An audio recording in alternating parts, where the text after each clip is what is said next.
Golongan keempat, ada pula satu golongan yang berdekatan dengan mereka. Mereka memperbaiki amal, mencari yang halal, dan menyibukkan diri dengan memeriksa hati.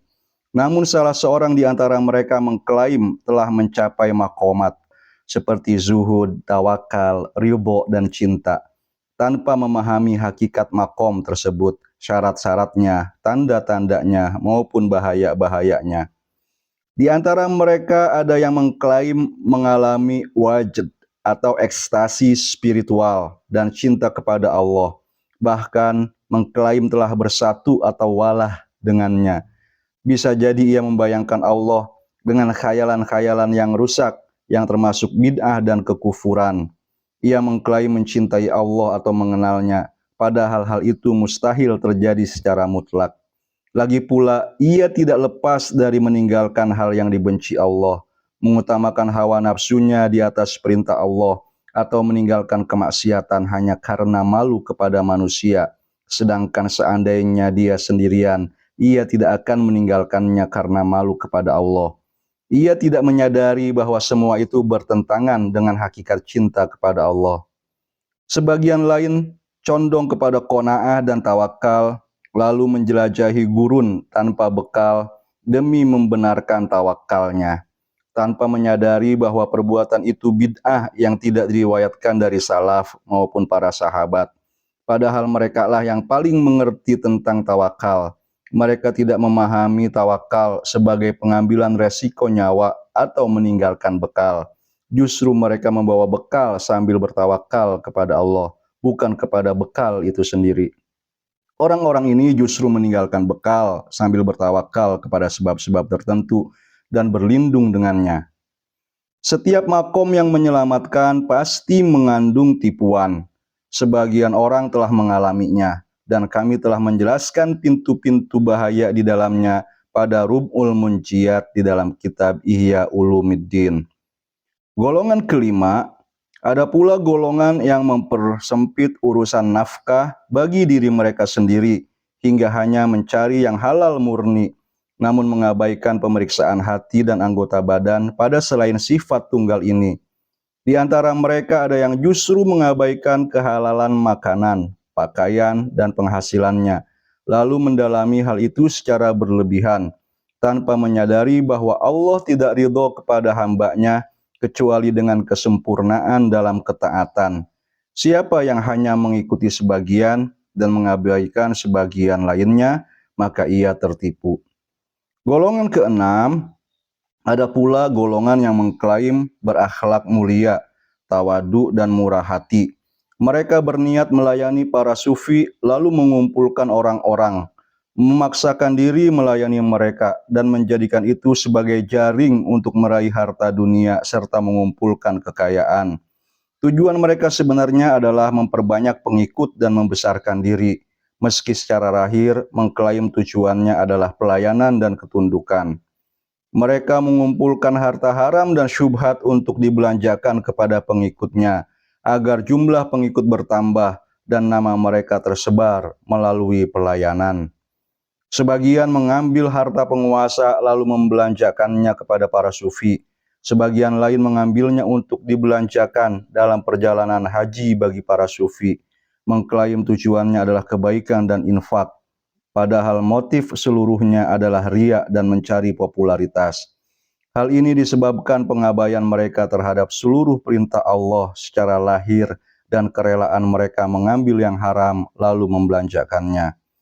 Perumpamaan mereka seperti orang yang membelanjakan hartanya di jalan haji, atau seperti orang yang memakmurkan masjid Allah lalu mengolesinya dengan kotoran sambil mengklaim tujuannya adalah pembangunan. Golongan ketujuh, ada pula golongan yang menyibukkan diri dengan mujahadah atau perjuangan spiritual, membersihkan akhlak dan menyucikan jiwa dari aib-aibnya. Mereka mendalami hal itu hingga menjadikan pencarian aib jiwa dan pengenalan tipu dayanya sebagai ilmu dan profesi. Dalam segala keadaan, mereka sibuk memeriksa aib jiwa dan merumuskan ungkapan rumit tentang bahaya-bahayanya. Mereka berkata, ini adalah aib dalam jiwa, kelalaian terhadap aib itu sendiri juga merupakan aib. Mereka tenggelam dalam kata-kata yang rumit dan menyia-nyiakan waktu mereka, seolah-olah mereka berhenti pada diri mereka sendiri dan tidak menyibukkan diri dengan pencipta mereka. Perumpamaannya seperti orang yang sibuk mempelajari waktu-waktu haji dan halangan-halangannya, namun tidak menempuh jalan haji itu sendiri, dan itu tidak menggantikan kewajiban haji. Golongan kedelapan, ada pula golongan yang melampaui tingkatan ini dan mulai menempuh jalan spiritual. Pintu-pintu makrifat pun terbuka bagi mereka. Setiap kali mencium harum permulaan makrifat, mereka takjub, bergembira, dan terpesona oleh tunasnya. Hati mereka melekat pada perenungan terhadapnya. Cara pintunya terbuka bagi mereka, dan mengapa tertutup bagi yang lain. Semua itu adalah tipuan, karena keajaiban jalan Allah tidak berujung. Siapa yang berhenti pada setiap keajaiban dan terikat dengannya, langkahnya akan terhenti dan ia terhalang mencapai tujuan. Perumpamaannya seperti orang yang mendatangi raja, lalu melihat di pintu halamannya sebuah taman penuh bunga dan cahaya yang belum pernah dilihatnya sebelumnya. Ia berhenti memandanginya hingga habis waktu yang memungkinkannya bertemu sang raja, lalu ia pulang dengan kecewa. Golongan kesembilan, ada pula golongan yang melampaui mereka. Mereka tidak menoleh kepada cahaya-cahaya yang mengalir kepada mereka di jalan spiritual, tidak pula kepada karunia-karunia besar yang dianugerahkan bagi mereka.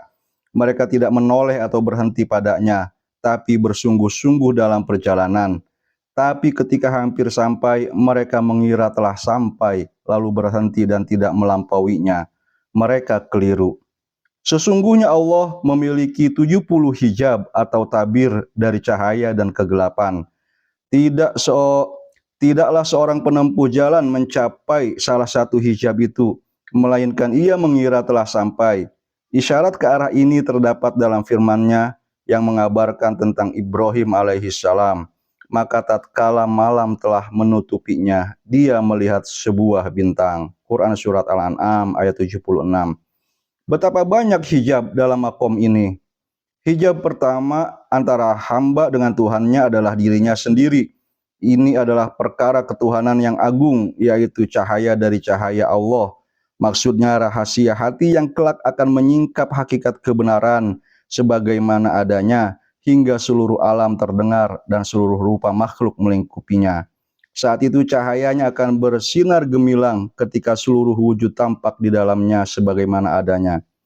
Pada awalnya ia terhijab oleh miskat atau relung pelita yang menjadi kendaraannya. Jika cahayanya telah tampak dan keindahan hati tersingkap setelah Allah memberikan cahaya yang menyinarinya, mungkin pemilik hati itu menoleh kepada hatinya lalu melihat keindahan luar biasa yang membuatnya tercengang. Bahkan mungkin ia berseru, "Anal haq, akulah kebenaran." Jika ia tidak menyadari apa yang berada di baliknya dan berhenti di situ, ia binasa. Dengan pandangan serupa inilah orang-orang Nasrani memandang Al-Masih alaihissalam ketika melihat cahaya Allah yang bersinar padanya.